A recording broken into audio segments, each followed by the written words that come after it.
میں یہی عرض کرتا ہوں اپنے بھائیوں سے کہ دیکھو، جس انسان کو عمل کرنا ہوتا ہے وہ شریعت کا مسئلہ سننے کے بعد پہلا کام یہ کرتا ہے کہ میں عمل کروں تو کیسے کروں۔ آپ کو اگر ڈاکٹر علاج بتائے، آپ کو ڈاکٹر اگر پرہیز بتائے، آپ ڈاکٹر سے بحث کریں گے یا اس پرہیز کے مطابق آپ یہ سوچیں گے کہ میں یہ چیزیں کیسے مہیا کروں، اس طریقے سے میں غذا کیسے تیار کروں، کھانا کیسے تیار کروں، یہ دوا کہاں سے لے کر آؤں، یا آپ ڈاکٹر سے بحث کریں گے۔ اس لیے قرآن کریم نے اللہ کے بندوں کی صفات یہ بیان فرمائی کہ وَالَّذِينَ هُمْ عَنِ اللَّغْوِ مُعْرِضُونَ، کہ وہ لوگ فضول کاموں سے اعراض کرنے والے ہیں، یعنی فضول کاموں میں نہیں پڑتے۔ بہت سارے لوگ پچھلی قوموں کے اوپر بحثیں کرتے رہتے، فلانی قوم کا کیا ہوا، فلانی قوم کا کیا ہوا۔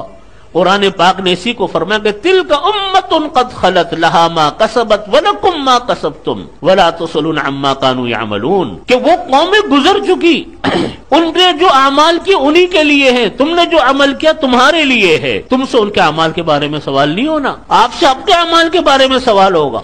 اس لیے ہر انسان اپنی زندگی کا جائزہ لے کہ اتنا وقت برباد ہم لوگ کرنے کے عادی ہیں۔ یاد رکھیے، جہاں پیسہ اللہ کی نعمت ہے وہاں وقت اللہ کی نعمت ہے۔ جو لوگ وقت کی بربادی لگاتے ہیں اس کا خمیازہ بھگتنا پڑتا ہے، اس کا نقصان اٹھانا پڑتا ہے۔ جو لوگ پیسے کو برباد کرتے اس کا نقصان برتنا پڑتا ہے۔ آپ دیکھیے، بہت سارے لوگ کہتے ہیں کہ جی اگر میں نے یہ فضول خرچی کر لی تو یہ پیسہ تو ہے نا میرے پاس، یہ تو تھوڑے سے پیسے ہیں، اگر میں نے اس کو اڑا دیے تو کیا ہوا۔ بات یہ نہیں ہے کہ آپ کے پاس پیسے، بات یہ کہ یہ پیسہ، یہ وقت اللہ کی نعمت ہے۔ اللہ کی نعمت کو صحیح طرح استعمال کرو گے، اللہ تعالیٰ اس وقت میں اس پیسے میں برکت ڈالیں گے، اور اللہ کی نعمتوں کو برباد کرو گے، اللہ کی نعمتوں کو اڑاؤ گے، ضائع کرو گے، اللہ تعالیٰ اس وقت میں اس پیسے میں بے برکتی ڈالتے۔ ہمارے ہاں کتنے لوگ دکھاوے کے اوپر پیسہ برباد کرتے ہیں، کتنا رزق ہمارے ہاں ضائع ہوتا ہے، کتنا پیسہ ہمارے ہاں برباد ہو جاتا ہے۔ کہتے ہیں جی کوئی بات نہیں ہے، پیسہ ٹھیک ہے میں مانتا ہوں، لیکن آپ ڈریے اس بات سے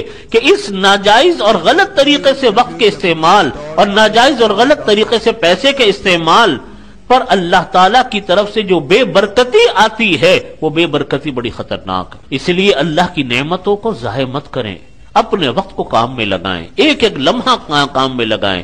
میں چھوٹی سی بات عرض کرتا ہوں، ہمارے پاس جب سے موبائل آئے اور یہ اسمارٹ فون جب سے آئے، آپ مجھے بتائیے کتنا وقت ہمارا برباد ہوتا۔ بہت کم لوگ ہیں جو اس موبائل کا صحیح استعمال کرتے ہیں، لیکن ایک مخلوق ہے ہر وقت میسیجز میں لگی پڑی ہے۔ میسیج ہو کام کے، کوئی حرج کی بات نہیں ہے، اپنے تجارتی کاموں کے لیے ہو، گھریلو کاموں کے لیے ہو، ضرورت کے کاموں کے لیے ہو، کوئی حرج نہیں ہے، لیکن سارا دن فضول بحث بکواس، لا حاصل گفتگو، اس کا کیا فائدہ ہے مجھے بتائیے آپ۔ اگر آپ اس موبائل کو اٹھا کر دیکھیں، ہماری نسلوں کی نسلیں برباد ہو رہی ہیں اس موبائل کے چکر میں۔ غیر اخلاقی چیزیں دیکھنا، فضول کاموں میں لگنا، فضول چیزوں میں لگنا، خاص طور پہ جب بڑے لگتے ہیں تو بچے تو بڑوں سے سیکھتے ہیں، تو بڑے کیسے منع کریں گے اپنے بچوں کو اگر بڑے خود اس کاموں میں لگے ہوئے ہیں۔ اگر انہی چیزوں پر لے کر بیٹھ گئے تو یقین مانیے ہمارے گھنٹوں کے گھنٹے صرف ہو جائے گا۔ قرآن کریم پڑھنے کا تو ہمیں وقت نہیں ملتا، پوچھو وقت ہی نہیں ملا۔ اور کتنا وقت ہم قرآن کریم پڑھنے میں استعمال کرتے ہیں؟ 10 منٹ، 20 منٹ،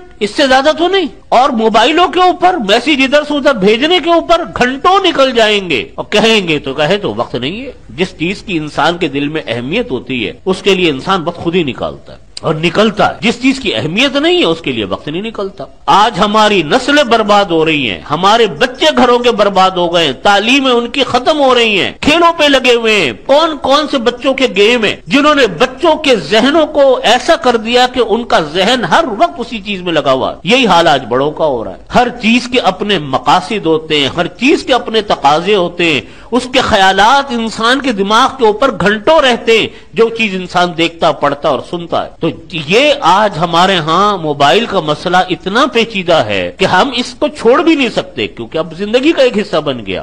لیکن غلط طریقے اس کے وہ انسان کی وقتوں کی وہ بربادی لگا رہے ہیں کہ کوئی حد و انتہا نہیں ہے۔ یہ اسی صورت میں جو میں نے آیت قرآن پاک کی پڑھی وَالَّذِينَ هُمْ عَنِ اللَّغْوِ مُعْرِضُونَ، کہ ہمارے اوپر لازم ہے کہ ہم لوگ اب بیکار کاموں سے اپنے آپ کو بچائیں، فضول چیزوں سے بچائیں۔